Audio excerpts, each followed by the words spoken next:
बम्बई में काम बहुत हो सकता है ऐसा मुझे लगता है। हालांकि बम्बई पे कुछ छाया सी पड़ी हुई है। अभी दिल्ली में थोड़ा सा भी काम बहुत बढ़ जाता है।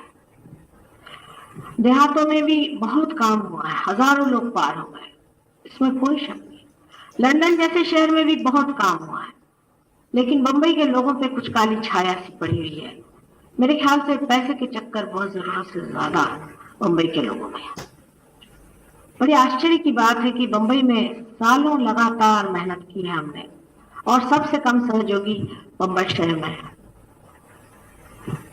इसका कोई कारण समझ में नहीं आता है। बहुत बार मैं सोचती हूँ, और जब लोग मुझसे पूछते हैं कि माँ आप बम्बई पे इतना क्यों अपना समय देती हैं, आखिर बम्बई में कौन सी बात है। हालांकि शहरों से मैं बहुत घबराती हूँ। शहरों के लिए तो ठग लोग काफी तैयार हो गए, क्योंकि आपके जेब में पैसे हैं और ठग आपको ठगना चाहते हैं। और आप लोगों के पास पैसा है, आप ठगों के पास ज्यादा जाते हैं। जो लोग सर्कस बनाते हैं उनके पीछे में आप दौड़ते हैं। हजारों लोग ऐसे लोगों के लेक्चरों में दौड़ते हैं, असलियत को नहीं खोजते। वो पैसे की जो अहंकार देने की शक्ति है उसको आजमाते हैं। लेकिन तो भी बंबई पे मेरा बड़ा प्रेम है। उसकी वजह है बहुत बड़ी। शायद आप लोग जानते हैं कि महाकाली, महालक्ष्मी, महासरस्वती तीनों का उद्भव इसी बंबई शहर में हुआ है। इस धरती माँ ने न जाने क्या सोच करके आपके इस नगरी में ये पुण्य कार्य किया, और ऐसी शक्तिशाली चीज जो कि कहीं भी दुनिया में नहीं है, तीनों शक्तियों का यहाँ पर उद्घाटन किया। लेकिन लोग उस महालक्ष्मी के मंदिर में जाकर के भी सारे ही गलत काम करते हैं, और उसके पास की जो महालक्ष्मी की दूसरी दौड़ है उसमें अगर आप जाके देखो तो वहीं पे भीड़ लगी रहती है। न जाने लोग क्या खोज रहे हैं इस बम्बई शहर में। मैं बहुत बार सोचती रहती हूँ कि इन लोगों के दिमाग कब खुलेंगे, कब ये लोग सोचेंगे, कब इनके दिमाग में ये बात आएगी कि सबसे बड़ी चीज आत्मा को पाना है। बगैर आत्मा को पाए आप परमात्मा को नहीं जान सकते। सब कुछ जो भी आप बाकी का कर रहे हैं सब कुछ अविद्या है, सब कुछ व्यर्थ है। आप जानते हैं कि परमात्मा का साम्राज्य अबाधित चल रहा है सारी संसार में। उसने सारी सृष्टि बनाई और आपको भी इसीलिए बनाया है कि उस परमात्मा को जाने जो आपका कर्ता, सृष्टा और आपका पालनहार है। उसकी शक्ति को आप समझें। न जाने क्यों इंसान इस तरह भरमा गया है, इस तरह से गलत रास्ते पे चल पड़ा है, इस तरह से अपने जीवन को इतना उसने शूद्र बना दिया। हालांकि परमात्मा ने भी बहुत मेहनत की है इस मानव को बनाने के लिए। आप जानते हैं, एक अमीबा से आपको इंसान बनाया है। एक आप अपनी आंखें से टटोलें तो आपको पता होगा कि ये आंख कितनी महत्वपूर्ण है। इस आंख को कितनी खूबसूरती से उस परमात्मा ने गढ़ा है। इस सारे शरीर को उसने कितने सुंदरता से बनाया है, और इस शरीर के अंदर वो पूरा यंत्र बना के रखा है जिससे आपको ये वरदान मिलने वाला है और ये चाबी आपके अंदर खुलने वाली है। लेकिन इस बंबई शहर में लोग सोए हुए, बिल्कुल निद्रावस्था में लोग रहते हैं। पता नहीं किस चीज की यहाँ मस्ती चढ़ी हुई, किस तरह का नशा यहाँ चढ़ा हुआ है। मैं बार बार आप लोगों को कहती हूँ कि अब जागिए, जागने का समय आ गया है। वास्तव में सहयोग के मामले में आप जानते हैं कि कोई ये नई चीज नहीं है। कभी ने सहयोग कहा हुआ है, नानक ने कहा हुआ है, राम ने जो किया तो सहयोगी था। जो नंगे पैर सारे भारतवर्ष में घूमे, आपके महाराष्ट्र में जो घूमे हैं वो इसीलिए घूमे थे कि इस जमीन की, इस धरती, इस भारत माता के कण कण में वो चैतन्य भरे, उनके पैर से चैतन्य बहते थे। इस चैतन्य लहरियों को भरने के लिए उन्होंने यहाँ पर पद यात्राएं की। धरती माँ ने भी यहाँ पे अष्ट विनायक की उत्पत्ति की हुई है, वो भी इसीलिए कि चैतन्य की लहरी यहाँ बहते रहे और लोग इसको जानते रहे। उसके बाद कृष्ण ने भी जो कुछ भी किया वो भी सहयोग ही था, पूरा सहयोग था। राधा जी स्वयं साक्षात शक्ति थी। राधा, रा माने शक्ति, धा माने धारने वाली।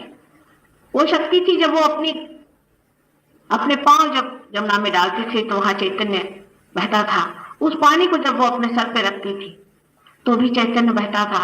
उस पानी को वो कंकड़ मार के जब जमीन पर गिराते थे तब भी चैतन्य वहां डालते थे। जब गोपियां अपने सर पे जमुना का पानी रख के चलती थी तो उस पे भी कंकड़ मार करके उनके पीठ पर वो चैतन्य के पानी गिराते थे जिससे उनकी जागृति हो जाए। जो वो रास खेलते थे, रा माने शक्ति, स माने सहित, शक्ति के सहित जो वो सबको खड़ा करके नचाते थे, वो भी राधा जी के बदन से बहने वाली चैतन्य शक्ति सब में दौड़ाते थे। हर एक चीज में उन्होंने यही प्रयत्न किया कि मनुष्य के अंदर की कुंडलिनी जागृत हो जाए, इस तरह से जैसे खेल कूद में हो जाए, क्योंकि वो लीला प्रिय थे। लेकिन मानव आज उसे 6000 साल से चल करता आ रहा है। मेरे जन्म से ही एक बात मैं बहुत जरूरी जानती थी, जिसके लिए मैं अपने पिता से भी बहुत सलाह करती थी, वो भी बहुत पहुंचे हुए थे। उन्होंने मुझसे यही कहा कि जब तक ये चीज सर्वसामान्य की नहीं होगी, जब तक ये अनुभूति, आत्मा की अनुभूति जब तक सर्वसामान्य की नहीं होगी, तब तक न तो परमात्मा का कोई अर्थ रहेगा, न ही उनके सृजन का, न उनके क्रिएशन का कोई अर्थ रहेगा। जरूरी है कि लोग आत्मा को जाने, क्योंकि आत्मा के बगैर आप परमात्मा को जान नहीं सकते। जिस प्रकार आंख के बगैर आप कुछ देख नहीं सकते, उसी प्रकार जब तक आपका आत्मा जागरूक नहीं होता तब तक आप परमात्मा को जान नहीं सकते। परमात्मा के नाम पर हजारों आप दुकानें खोल दें और परमात्मा के नाम पर दुनिया भर के आप ढकोसले और ढोंग को खड़ा कर दें और जिसको कि आप माने, उससे कुछ भी होने वाला नहीं। आपके हृदय के अंदर ही आत्मा का स्थान है। जो साक्षी आप ही के अंदर बसा हुआ है उसको जानना ही होगा। ये बहुत जरूरी बात है, आप समझते नहीं है कितनी जरूरी बात है। वो समय आ गया। आपने अभी इन विदेशी सहयोगियों से सुना है कि उनका देश, उनके देशों में वो सोचते कि डूम आ रहा है, घर तहस नहस हो गए, उनकी फैमिलीज टूट गई हैं, शराब पी करके लोग रास्ते में लौट रहे हैं। इतनी बुरी हालत है कि कौन माँ है कौन बहन है ये भी कोई पहचान नहीं पाता।